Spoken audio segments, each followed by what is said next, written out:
From Hollywood, the Hollywood Radio Theater.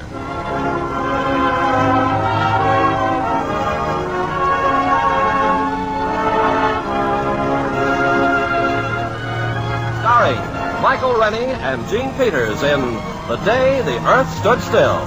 Ladies and gentlemen, your producer, Mr. Irving Cummings. Greetings from Hollywood, ladies and gentlemen. There is an ever-present question that has puzzled and intrigued our world for centuries. Is there life on any of the other planets? So in tonight's play, we will tell you of a possible momentous event in our future. The arrival of this planet, on this planet, of a man from the outer space. The day the Earth stood still. And as our stars of this provocative drama from 20th Century Fox, we have one of their fastest rising stars, Michael Rennie, co-starring with that outstanding actress, Gene Peters. Now, Act One of The Day the Earth Stood Still, starring Michael Rennie as Klaatu and Gene Peters as Helen Benson.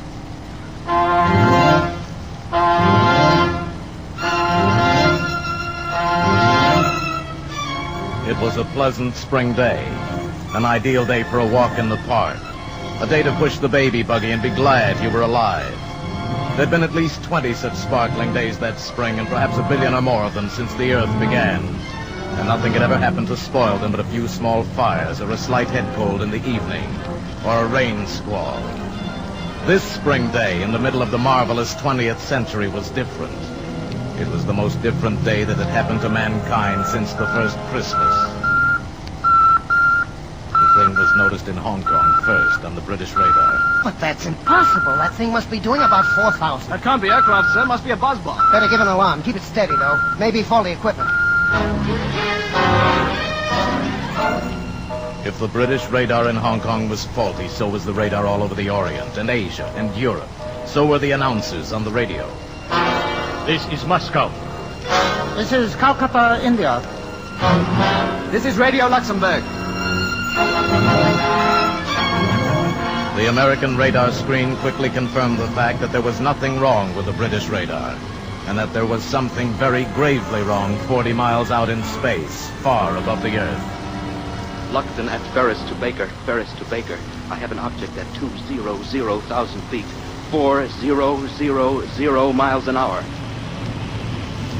Then it was here. Incredibly, it was here. Burning down through the sky over Washington, D.C., hovering over the mall. Descending.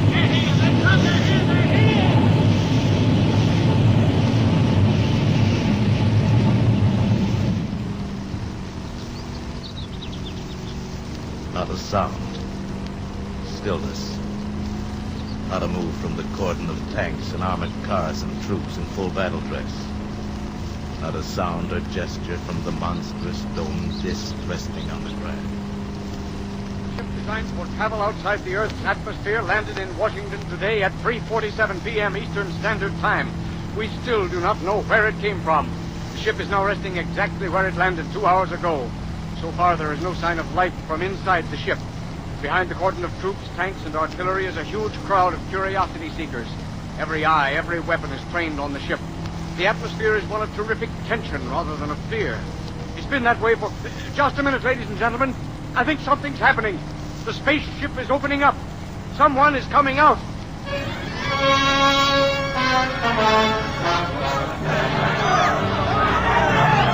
Keep calm, everybody. Don't get excited. Keep calm. Quiet. A wedge is opened in the smooth, unbroken metal skin of the spaceship. A ramp slithers out on the grass. Against an eerie glow of unearthly light from inside the spaceship stands the spaceman. He is a man, entirely like ourselves. He wears a close-fitting suit like a deep-sea diver's armor, but of alien material. The spherical helmet entirely conceals his head. He holds up his hand. He is going to speak. We have come to visit you in peace and with goodwill. Receive me as a friend. Here he comes, men. Watch it.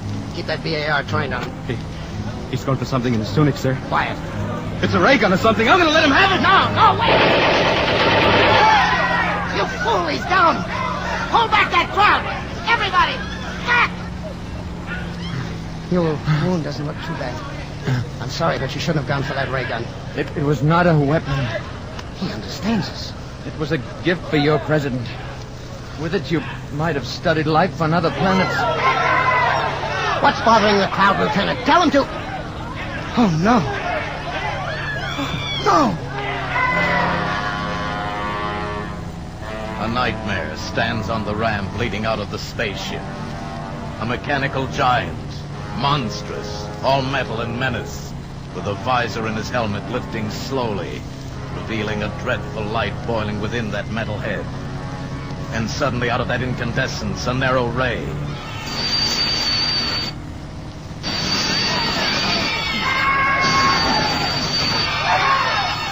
Rifles, tanks, artillery glow with that terrible incandescence and become vapor in a mush of puddle steam. And in the deathly silence that follows, the robot strides down the ramp. The Avenger. From where? God! The Gletogosco! He won't hurt you now. Let's get you to a hospital.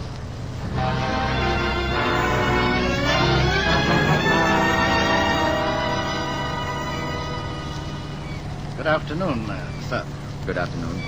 The doctors here tell me your wound is not serious. No. It amazes them that it's almost healed already. I'm very glad. It should serve as some sort of indication of our powers. My name is Harley, secretary to the president. I've been told you speak our language fluently, that your name is Mr. Klaatu. Just Klaatu. The president has asked me to convey our deepest apologies for what has happened. Sit down, Mr. Harley. I'm sure I don't have to point out that your arrival was something of a surprise. Had you been traveling long? About 5 months. Your months? Must have come a long way. About 250 million of your miles. Naturally, we're very curious to know where you come from. From another planet. Let's just say that we're neighbors. Rather difficult for us to think of another planet as a neighbor. I'm afraid in the present situation you'll have to learn to think that way. A present situation? I mean the reasons for my coming here. Would you care to talk about it? Not now, or with you alone. Perhaps you'd rather discuss it personally with the president. I want to meet with the representatives from all the nations of the Earth. I'm afraid that would be a little awkward. Why? In view of the tensions and suspicions in our world today, such a meeting would be impossible. Mr. Harley, my mission here concerns the existence of every last creature who lives on Earth. It must not be complicated by the childish jealousies, intrigues, suspicions of your planet. Our problems are very complex. You mustn't judge us too harshly. I'm impatient with stupidity. My people have learned to live without it. The president will, of course, do his best to bring about the meeting you desire. I know it will be quite useless. I wish it were otherwise. I'm very sorry, Mr. Klaatu. Wait. Before making any grave decisions, I think I should get out among your people. Become familiar with the basis for these strange, unreasoning attitudes. Our military people insist that you do not attempt to leave the hospital. The door will be locked. I'm sure you understand. Good day, Mr. Klaatu.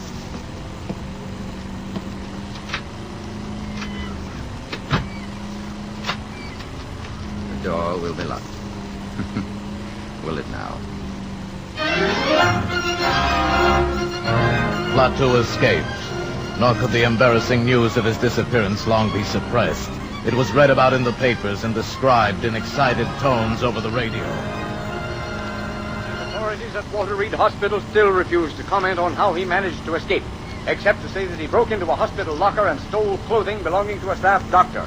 While the government does not minimize the crisis... This was the latest and the only news. And among the countless millions listening were 2 men and a woman in an ordinary home on an ordinary street in Washington. Mrs. Crockett's rooming house.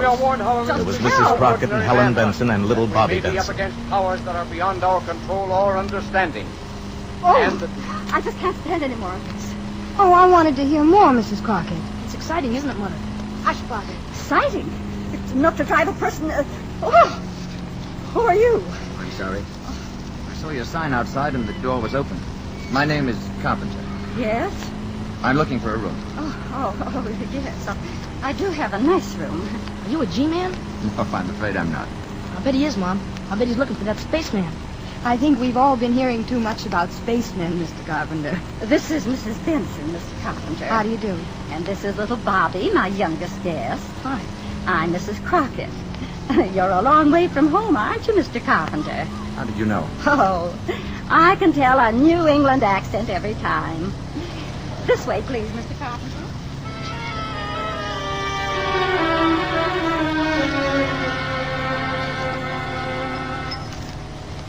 And so this Sunday morning, we asked the question that has been plaguing the entire world for 2 days now. Where is the creature, and what is he up to? Eat your cereal, Bobby. Oh, Mom, I'm almost as it is. Bobby?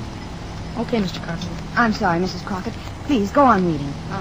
Creature, and what is he up to? If he can build a spaceship that can fly to Earth, and a robot that can destroy our tanks and guns, what other terrors can he unleash at will? What a man. Obviously, we must track down this monster and destroy him before he destroys us. Correct. Then why don't they do it? This spaceman, or whatever he is, we automatically assume he's a menace. Maybe he isn't after all. Well, then where is he, Mrs. Benson? What's he up to? Maybe he's afraid. Oh, he's afraid. Well, after all, he was shot the minute he landed here. I just was wondering what I'd do. Perhaps before deciding upon a course of action, you'd want to know more about the people here. Nothing strange about Washington. A person from another planet might disagree with you. Oh, it's all right, Mrs. Crockett. That's Mr. Stevens calling for me. I'll go to the door. That awful robot standing there like an ugly iron statue. Morning, Tom. Hello, Helen. Places. No. So, all right, we're all set.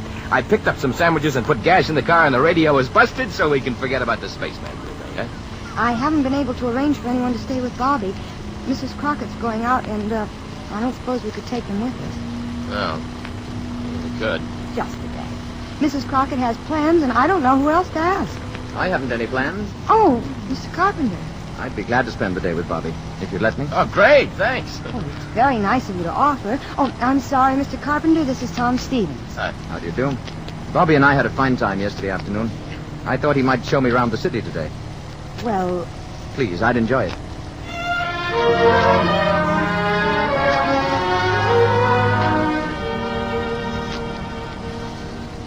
And this is where my father is buried. Robert Benson, Virginia, 1st Lieutenant, 45th Infantry. April 10th, 1916, January 29th, 1944. Your father was very young, wasn't he, Bobby? He was killed at Anzio. Did all these people here die in wars? Well, most of them. Didn't you ever hear of Arlington Cemetery? I'm afraid not. You don't seem to know much about anything, Mr. Carpenter. I've been far away, Bobby. Don't they have places like this where you've been? Not like this one. You see, they don't have any wars. Let's walk. All right. What would you like to do now? Go to the movies. All right. No fooling? No fooling. Do you have to have money to go then? Well, I've got $2. I'll treat you, okay? No, I want to take you. Look, do you think they'd accept these? Gee, what are they? Diamonds? Well, in some places, these are what people use for money. They're easy to carry and they don't wear out. I bet they're worth $1 million. Could you give me your $2 for 2 of these? Sure, okay. There you are. Let's not say anything to Mom about this, huh? Why not? She doesn't like me to take advantage of people. Hey, before we go to the movies, would you like to see the Abraham Lincoln Memorial? Thank you. Yes, I would.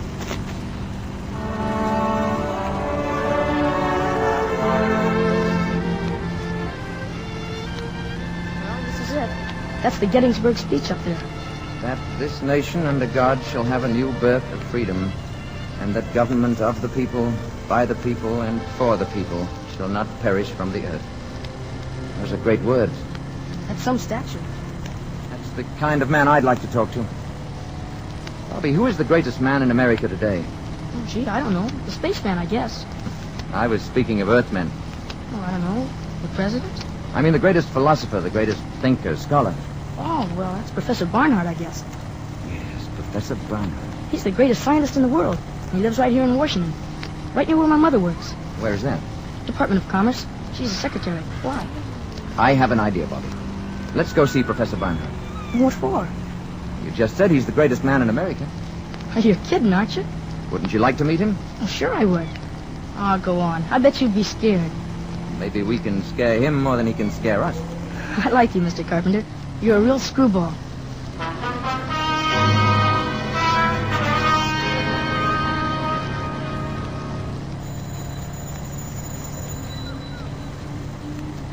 Gee, maybe the professor isn't at home.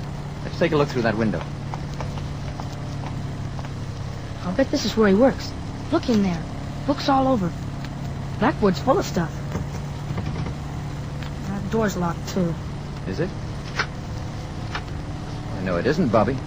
Well, that's funny. We'll go in and wait for him. I'm sure he won't mind. Gee, just think. All the brains that goes on in here. Well, what's all that stuff on the blackboard? It's a problem in celestial mechanics. And what's the matter? You'll never get the answer that way. Let's see. Hey, it says door erased. Don't touch. This is right. Check. Correct. Correct.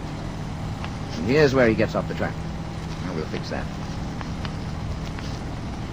So.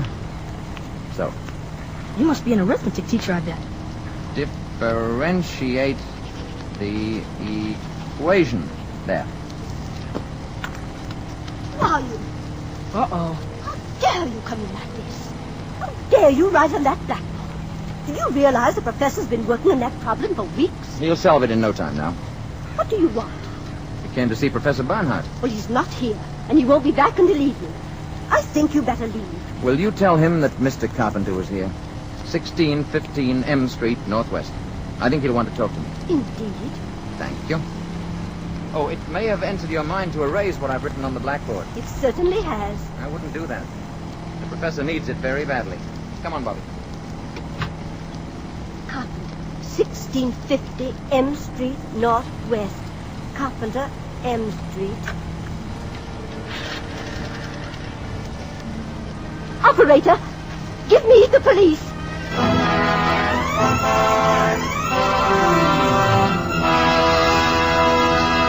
And now our producer, Mr. Cummings.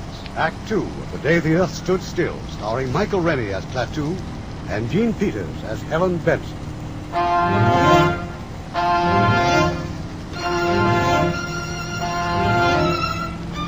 It is early evening of the same day. Tom Stevens and Helen Benson drive up to the boarding house after their picnic, quite unaware of the dark squad car parked at the curb a few feet ahead. Well, here we are. Thank you, Tom. It was a wonderful day. You, still haven't answered my question. You know how I feel, Tom. But I still want time to think it over. If I could only tell the boss I was getting married and declaring two dependents. You're a good salesman. A good salesman wouldn't give you time to think about it. Good night. Didn't you forget something? Oh, good night. Good night.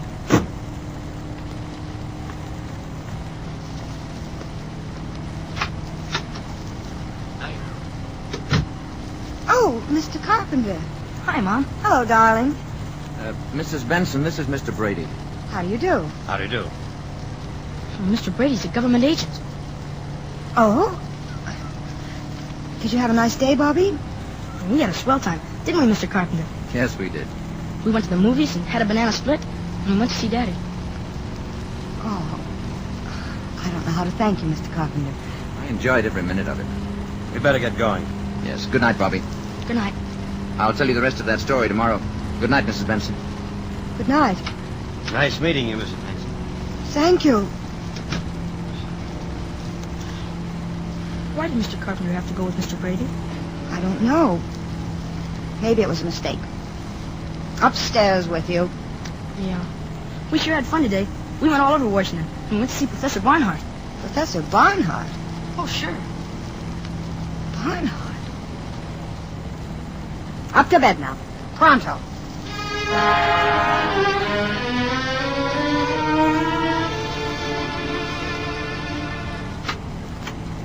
Is this the man you wanted to see, Professor Barnhart? Oh, thank you, Mr. Brady. If I may speak to Mr. Carpenter alone, please. I'll wait outside, Professor.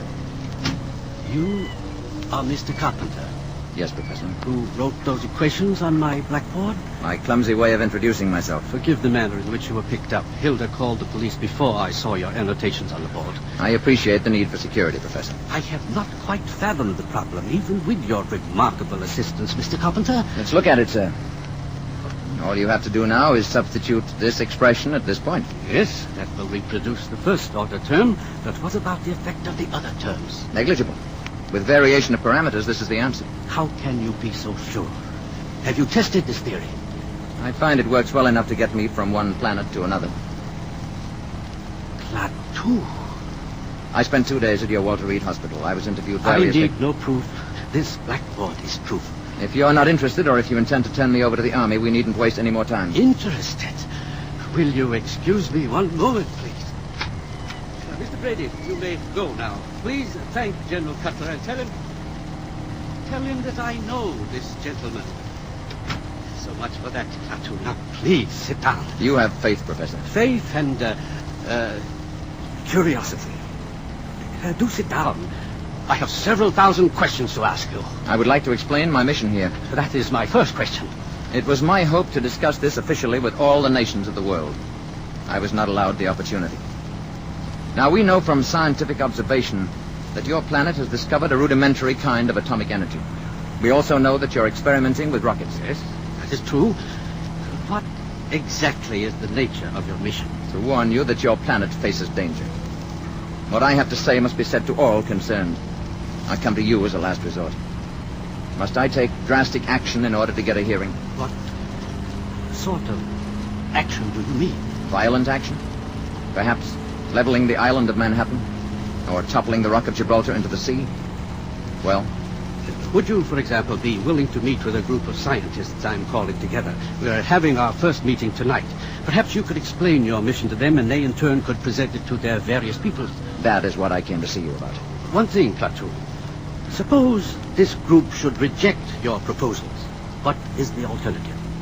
There is no alternative, Professor. In such a case, the planet Earth would have to be eliminated. Such power exists? I assure you such power exists. The scientists who are attending these meetings have come here from all over the world. Now, this power you speak of, they must be made to realize that it exists. Now, you mentioned a demonstration of force. Yes. Something that would affect the entire planet? That can be arranged. Perhaps a little demonstration. Something dramatic but not destructive. It's quite an interesting problem. Would tomorrow be all right? If you say so. Say about noon? Then tomorrow at noon. Good.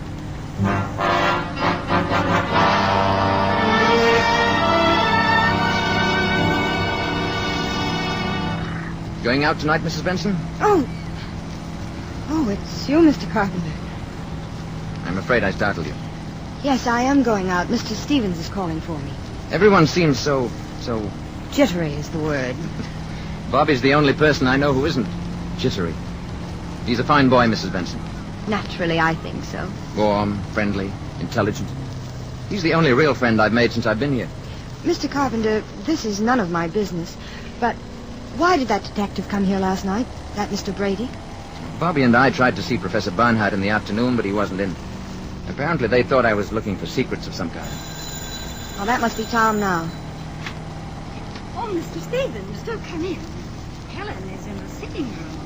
Alert Mrs. Crockett. She has a romantic mind. Hello there, Helen. Got a minute to spare. You ready? Hello, Carpenter. Picture starts at 8:50 on the dot, Helen. I'll be ready in a minute. I was just talking to Mr. Carpenter. Oh, I hope Mr. Carpenter won't think I'm intruding. Excuse me. I was just going up to my room. Good night. Good night, Mr. Carpenter. Have a good time, both of you. Thank you. Tom, that was awful. I'm sorry. I guess I'm just tired of hearing about Mr. Carpenter. Mr. Carpenter. I don't like the way he's attached himself to you and Bobby. After all, what do you know about him? Very little, it's true. Well, let's not stand and talk about it anymore. I'll go up and get my things.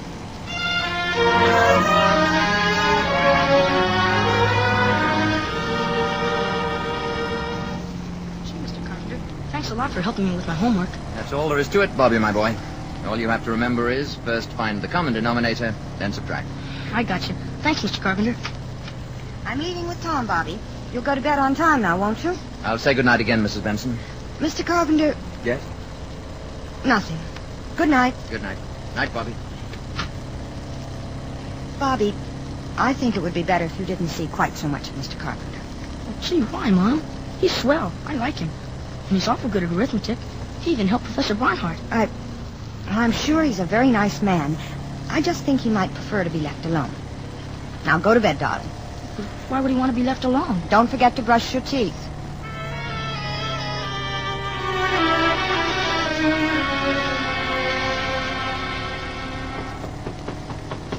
Come in.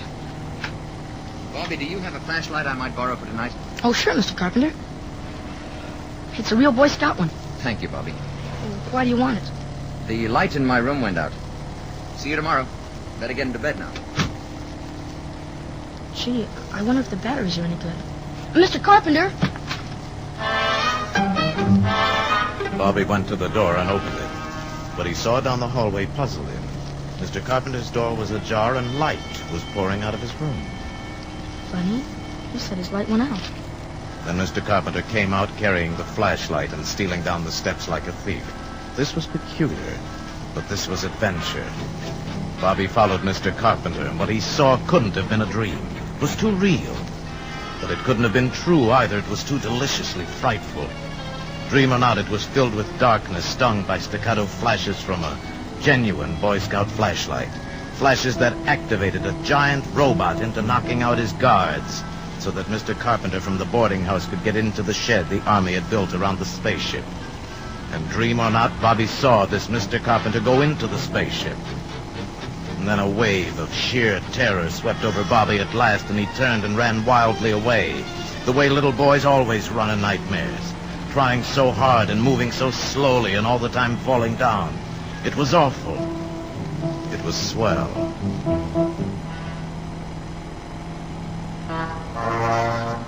When his mother came home around midnight, Bobby was curled up on the sofa. Instantly, he jumped up and ran to her and to Tom Stevens as they came into the hallway. Mom, listen. Bobby, what are you doing down here at this hour, fully dressed? Hello, Mr. Stevens. Mom, I had to tell you. Tell me what? What's the matter, Bobby? I followed Mr. Carpenter tonight, right after you left, and gee, where do you think he went? Right into the spaceship. Now, Bobby, just 1 minute. Honest, Mom, I saw him. They got a shed built around the spaceship so nobody can get to it. But Mr. Carpenter spliced a signal to that Iron Man up there, and what do you think? Bobby, have you been dreaming again? Well, sure. No, Mom, honest, I haven't. I promise you, I saw it. Where did you see all of this? Well, I'm telling you, on the lawn down at the mall. In that place where the soldiers are all out in front. Uh-huh. And where were the soldiers all this time? Well, that robot fella grabbed him and knocked him out. Oh, Bobby. Yeah, and then Mr. Carpenter walked into the shed, and the spaceship opened up, and he walked right inside, and it closed again. Gee, I like Mr. Carpenter, but I'm scared, Mom. Darling, it was just a bad dream. We'll prove it to you. Tom, will you see if Mr. Carpenter's still up? Ask him to come down here a minute.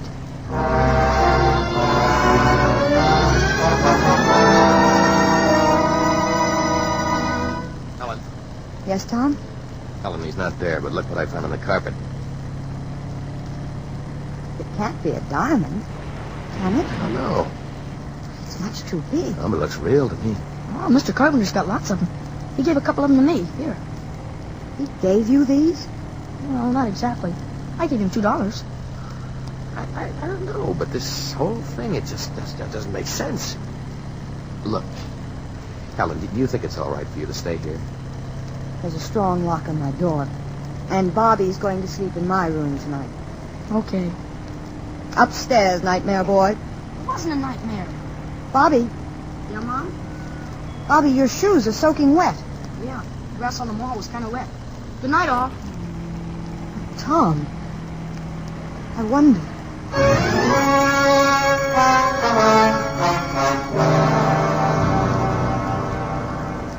Klaatu had promised what Professor Barnhart termed a little demonstration.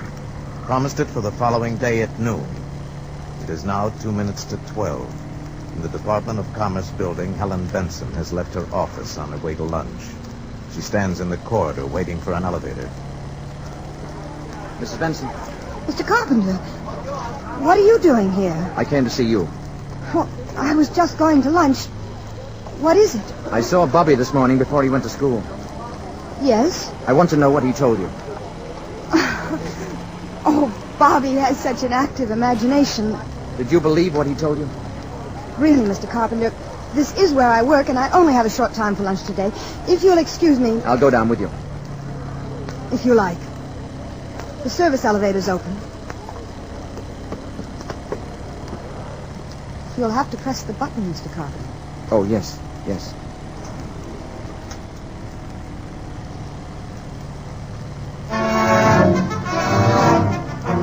It was just 5 seconds before noon of that fateful day when Helen Benson and Mr. Carpenter stepped into that electric elevator. At that same moment, the enormous commerce of our briskly modern world roared and thundered in the streets.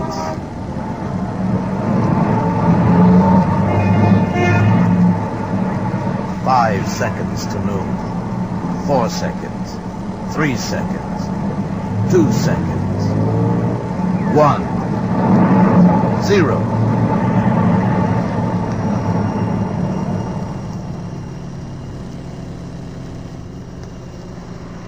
High noon. And silence. All over the world, traffic stopped dead in a million streets. Here and there, a horse-drawn vehicle plopped its melancholy way among the motionless motors. Bicycles moved before awe and the common desolation made the riders stop of their own free will. Electric clocks stopped on the dot of noon. All across the powered world, the machines stood still. Toasters failed to pop and battle fleets on maneuvers drifted aimlessly on their dead propellers. Joe Smith's milkshake didn't spin, and the humming turbines deep in Hoover Dam didn't produce current. Mrs. Housewife's washer stopped in the middle of its cycle, and electric lights went out all over the world. At a conference table in Washington, a hasty council of the armed services was held. As far as we can tell, gentlemen, all electric power has been cut off all over, with few exceptions. And even these exceptions are remarkable. Hospitals, planes in flight, that sort of thing. I wish I could be more specific, but all communications are out. I can tell you that we are preparing to declare a state of national emergency, but before we start discussing plans, I want a report from Colonel Ryder. All I can report, General, is that the robot at the spaceship was discovered to have moved last night.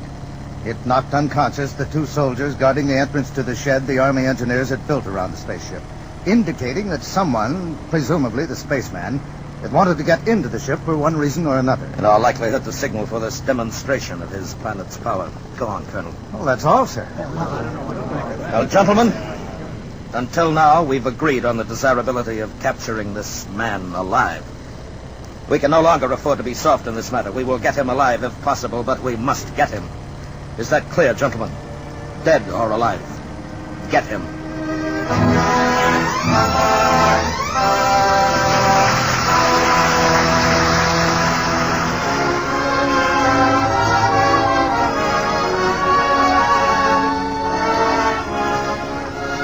We pause now for station identification.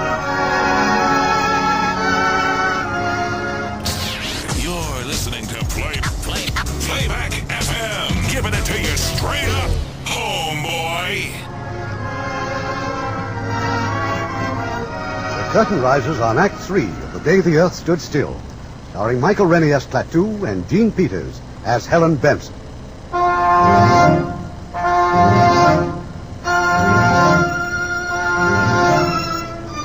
All over the world, electric power has been neutralized on the stroke of noon, as a token of the spaceman's power and as a warning to the Earth. While they've been trapped between floors in an elevator, the spaceman has told Helen his identity and purpose here. I already told you more than I told Professor Barnhart, because my life, in a sense, is in your hands. But if I die, a world, your world, may die too. Yes, I understand. I thought if you knew the facts, you'd appreciate the importance of my not being caught before the meeting tonight with the world scientists. Yes, of course. Of course I do. You hold great hope for this meeting, don't you? I can see no other hope for your planet. If the meeting should fail, then I'm afraid there is no hope. Oh, the lights. And we started again. It must be 12:30. Yes, exactly.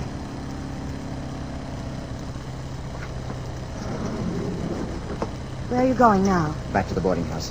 I'll be safe there for the afternoon. I'll be able to keep an eye on Bobby. He's the only other person who knows about me. No. Wait a minute. There is someone else. How? They can't be. Tom. He was with me last night when Bobby told me what he saw. Oh. Well, of course, he doesn't know anything definite, and he talked to me first before... Then we can't take a chance, can we? Can you get in touch with him? I think so. I mean at once, now. I'll try. You will. You must.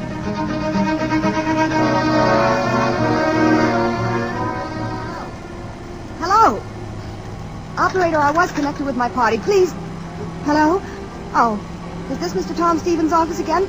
We were Well, I must speak to Mrs... No, Mr. Stevens, yes, this is Mrs. Benson. Benson! Well, when do you expect him in, then? Well, will you tell him I called, and please not to leave his office. I'm coming down to see him. Yes, it's very important. To you, too.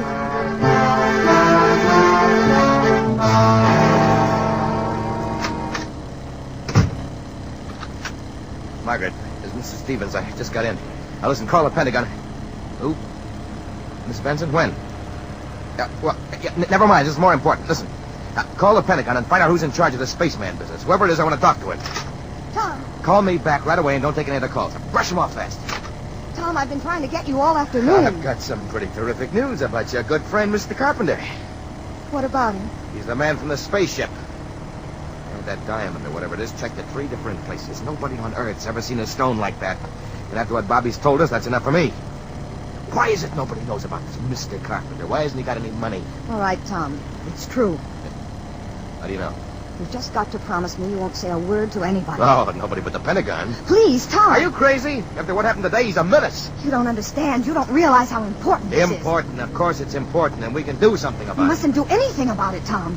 Believe me, I know what I'm talking about. I say he is dangerous. It is our duty to turn him in. He isn't dangerous. He isn't a menace. He told me what he came here Oh, for. honey, don't be silly because you happen to like the guy. Do you realize what this will mean for us? I'll be the biggest man in the country. I'll write my own ticket. Is that what you're thinking about? Listen, somebody's got to get rid of him. Tom, I'm not going to let you do it. Tom, don't. Hello, Margaret? Yeah.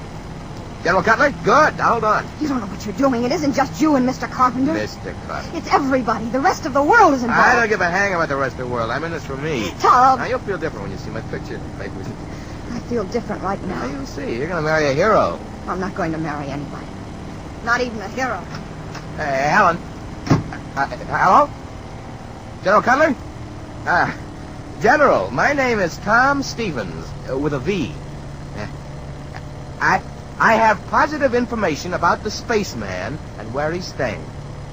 Right. Yeah, of course I'm sure.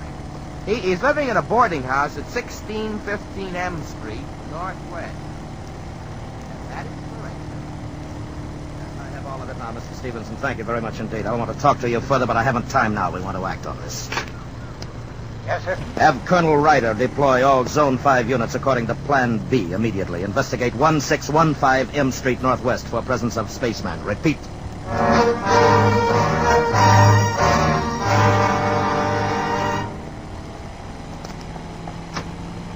Mr. Carpenter. Right here.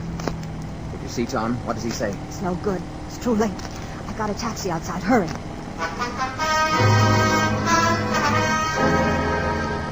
Attention Zone 5, attention Zone 5. Man and woman observed entering taxi at 1615 M Street Northwest. Man is probably Klaatu, alias Carpenter. Establish roadblocks according to Plan Baker and maintain station. Remain on radio alert until further orders. I don't know. I think we may have been seen getting into the taxi. Where can you go? I'm sure Barnhart can arrange to hide me until the meeting tonight. Where's it going to be? At the ship. Now look there. Army cars. Full troops in full gear. The alarm is out, all right. It's only a few more blocks to Professor Barnhart's. I'm worried about Gort. I'm afraid of what he might do if anything should happen to me. Gort? But he's a robot. He's a product of centuries of refinement. But what could he do without you? There's no limit to what he could do. He could destroy the Earth. And the city is swarming with patrol cars, hunting you. How can we tell them? They won't listen. You must listen. If anything happens to me, you must go to Gort. You must give him this message. Klaatu Barada Nikto. Gort. Klaatu Barada Nikto. Say it. Gort. Klaatu Barada Nikto. Gort. Klaatu Barada Nikto. Klaatu Barada Nikto. Remember those words. Klaatu Barada Nikto.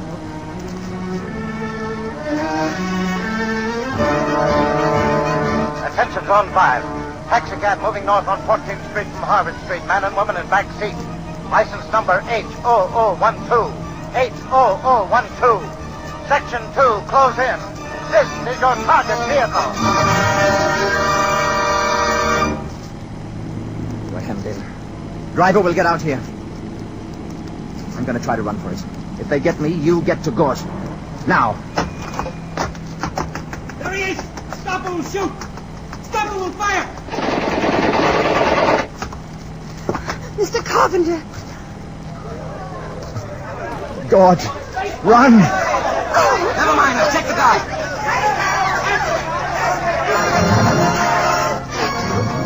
Marana, Nicto.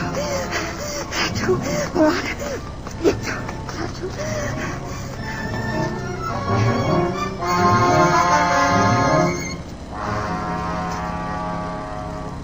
Centuries, ages of superhuman, superplanetary skill had bred intuition and a dim power of reason into the enormously complex intelligence inside of Gord's metal brain case. When Helen Benson stumbled up to the shed that housed the space machine, the guards were not there. Then she saw them. They were lying inside, their rifles fused and bent. Gord somehow knew that Klaatu was dead. Gord was already on the move. He was on the move toward Helen. No! No! God, no! The visor of his helmet was opening on that cosmic incandescence within, seething with world ruin, aiming impassively at Helen. God! God! Klaatu! Klaatu! Marana! Marana! Nicto!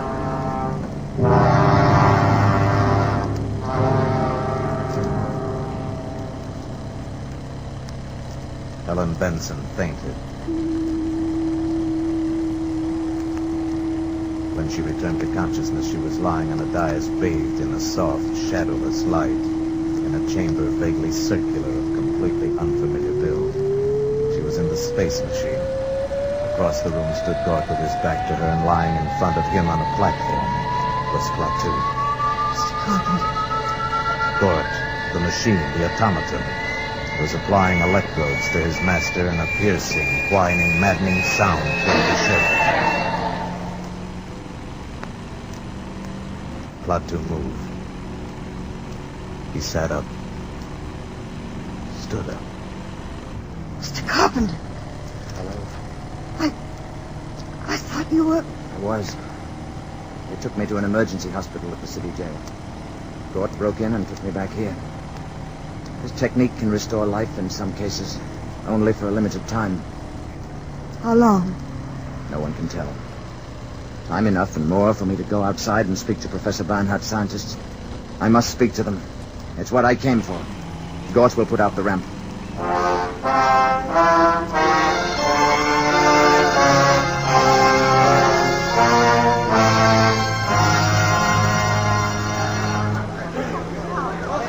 You people of Earth, you men of science, you are here from all over your world.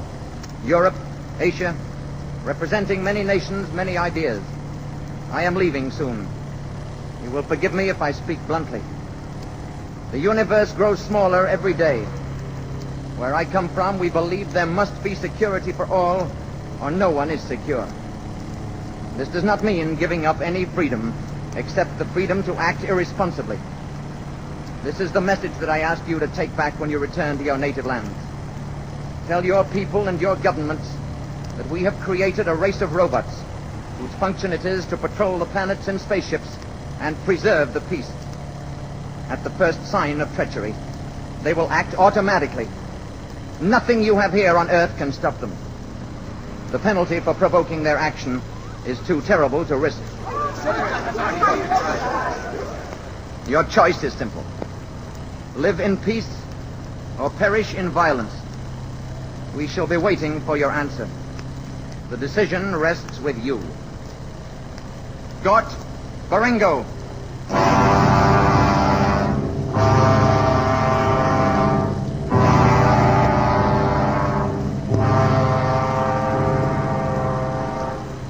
Remember. I'll remember. Mr. Carpenter.